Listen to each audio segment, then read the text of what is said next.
Hey, everybody. Welcome to another episode of Shake Sales. I'm Sujan Patel, the CEO and founder of Mailshake. Today, I'm excited to talk to Josh Calcanis really about a slew of topics that would help you as a sales leader, managing team, culture, and talking and ending with the very trendy topic of AI. So let's jump in it. Josh, before we jump in, can you tell me about yourself and give us a quick background?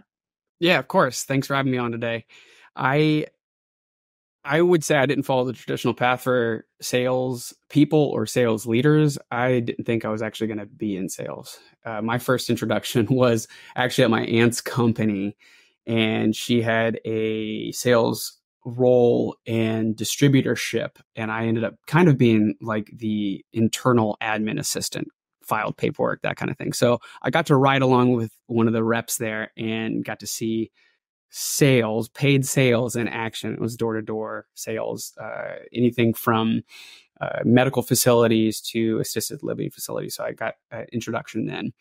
And that was, I would say, high school, trying to make some money, and totally forgot about sales until I jumped into UCF's professional selling program and realized that this actually could probably be a pretty lucrative career. And I was decent at it.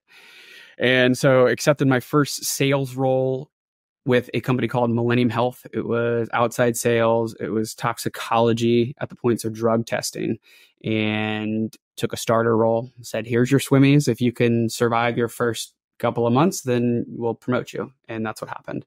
I had a lot of support from the leaders there, great coaches, people I still am connected with, and got a promotion over to Los Angeles, then Seattle. And that was a lot of my experience in both being an individual contributor as a sales rep, as a customer support rep, and then both a sales trainer and manager. So I had a lot of experience doing that kind of stuff in the medical sales. We also had a go-to-market for a genetic test as well. So I got a little bit of experience in that. Finally left, said I want to get into the startup world, and it was a bumpy start for the first couple of years. Finally found Didna, where I'm the VP of sales now. Been there for 4.5 years now. Had 2 years at Inc. 5000, which is not all me or the sales team. It's an awesome product and an awesome service, and some pretty solid leadership for the beginning portion of the company. Yeah, awesome. So let's jump in. So where can, what's like let's talk about like sales growth and some key strategies or tactics, that you've been able to leverage or, you find that worked, today. Yeah. So I think the very first one is splitting out strategy versus tactics. So for some of the leaders watching, the strategy side of things is, I think, focusing on diversifying the revenue that you're pulling in based on the products that have already been built. And what I mean by that, and what I've seen both at Millennium, the first medical job, and also at Didna, is taking a look at some of your cash cow, your bread and butter, right? And figuring out, based on customer feedback, how you can actually turn around and turn that into maybe even an a la carte service, right? So Millennium, we went from toxicology, we got feedback, we saw there is an additional supplemental service that we could offer, which ended up going into genetics. So basically could show you what med would work best for you, right? So oxycodone metabolizes into oxymorphone. We could provide that to the doctor, and then we can also do a drug test. It didn't. It was the same idea, right? We sell software, essentially management services, to people who own websites, publishers, and we had an additional way to sell our software to larger publishers that might not be the perfect product fit for what we originally got started with. So taking a look at the current products that you're making money on as a leader, and figuring out a way to diversify revenue within that channel, almost kind of making it wider. The other portion of that would be actually kind of a segue from that, and trying to find a co-founder basically coined this term, but it's out there. You've heard it before, probably. It's basically a flywheel, right? Is your main bread and butter. How can this continue to feed everything, right? So if our sales focus is going out to publishers, people who own websites, and that's something that we call inventory, right? They have inventory for ads. Then our sales team has to go out and find additional inventory. Then that will feed the demand partnerships that we create. So the people that are buying that inventory, they want access to that inventory that we're going out to sell. And then as we get more demand, CPMs, revenue for those publishers go up. So it's a full cycle that continues to feed itself. So if you can look internally at your business and even externally at some of your competitors, what can you do to create that type of internal flywheel? You still need sales, you still need customer success, but what can you look at and turn your company into that kind of a flywheel, right? In terms of like a strategy. Tactics, I would have to say that from that marketplace and flywheel conversation, I think a sales leader in rep would be losing out on a really easy opportunity if they're not building a lead funnel that's a referral partner program kind of thing, right? So that's you already get referrals as a salesperson if you're doing your job right, but there's a way as a sales leader to incentivize people to refer people over to your company. And it doesn't have to take a large chunk out of your net profit at the end of the day. And that can be some of the highest close rates that you're gonna see. So I'd say in terms of just generally building a lead funnel and a tactic, I feel that's an obvious one. But how do you do it? I think a referral partner program should be something that everybody's looking at. And that's just because people are more prepared buyers, which leads into that other tactic is basically qualifying whoever you're actually having this conversation with far more than you ever possibly could have before. Because the buyers are so much more prepared, you need to tactically be prepared for whatever this person is going to throw at you, whether it's a call, an in-person call. And this is kind of tying to like actual knowledge on the rep side, but you can get access to too much information right now as a rep. So if you come in and you don't know what's going on with this client and you're just really swinging for the fences, you're already kind of losing. So you need to be prepped and ready to go on that. Gotcha. It makes sense. And some of these things I think are things that are so easy for a rep to drop the ball, especially when doing volume of sales and looking for the greatest and newest things when they forget the basics. Yep. All right. Well, let's move on to the next thing. I'm going to skip some questions because we're just because you hit a lot of topics here, a lot of value on that first thing. I want to move to, so it's 2024. What are biggest opportunities and what are biggest challenges for sales rep? Yeah. So this one was fun for me. And this is because I think it ties or segues from that knowledge piece. And you might have already had this before, but basically being the most knowledgeable rep, right? I think I've seen this in my current role and especially when I was at Millennium as a rep, and knowing everything about your particular industry will do two things for a rep. One, it's going to build you credibility. And that's both offensive and defensive. Offensive in the fact that you're building credibility with the client before you even get in front of them.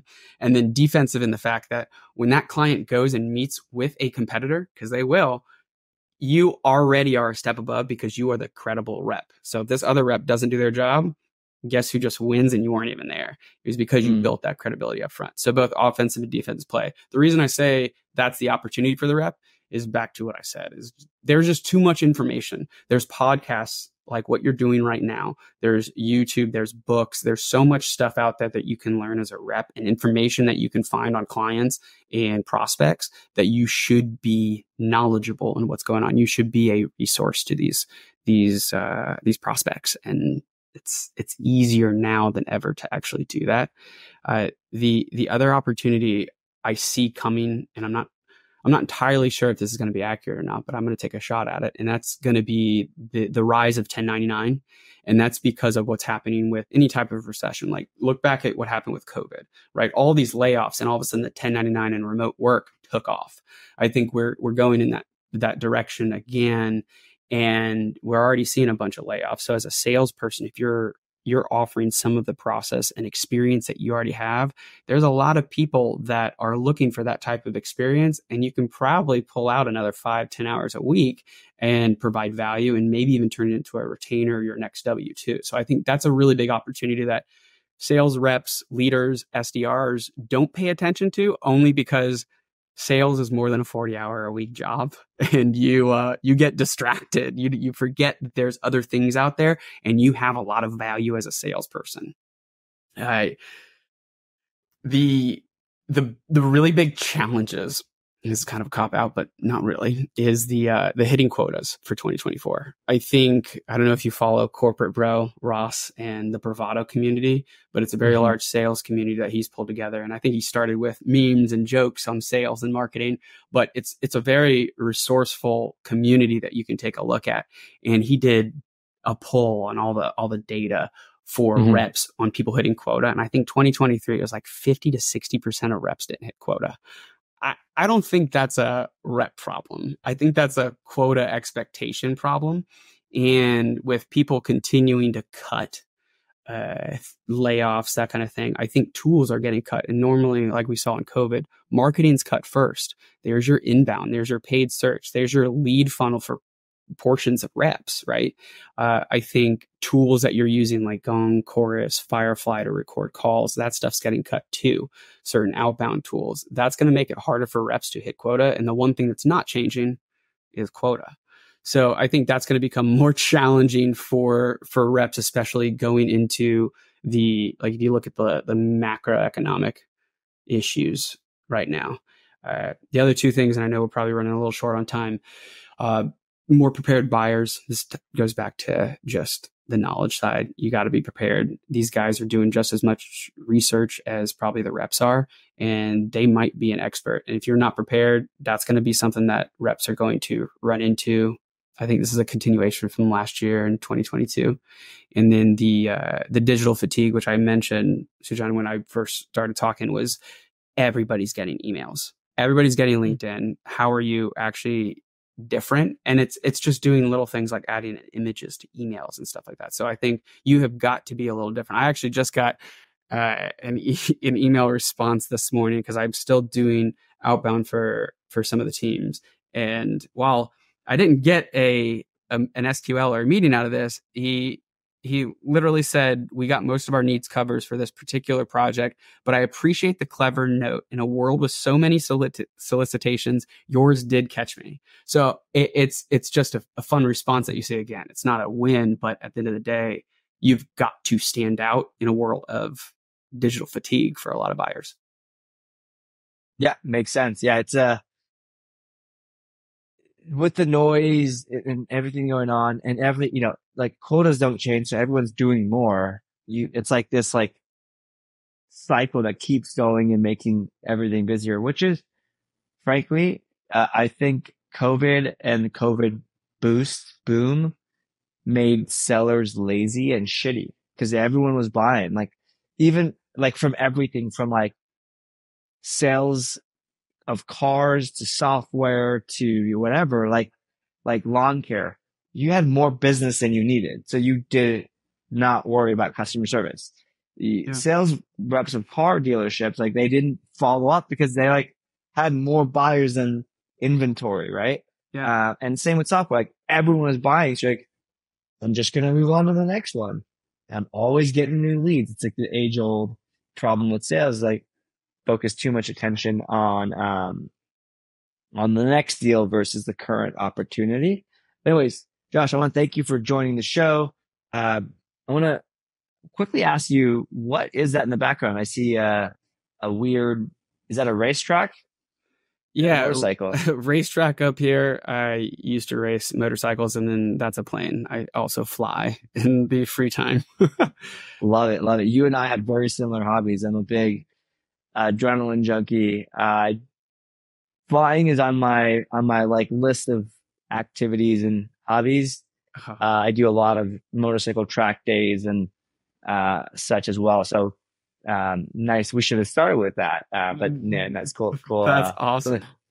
But anyways, for folks that want to follow along or kind of keep in touch, where can they find you?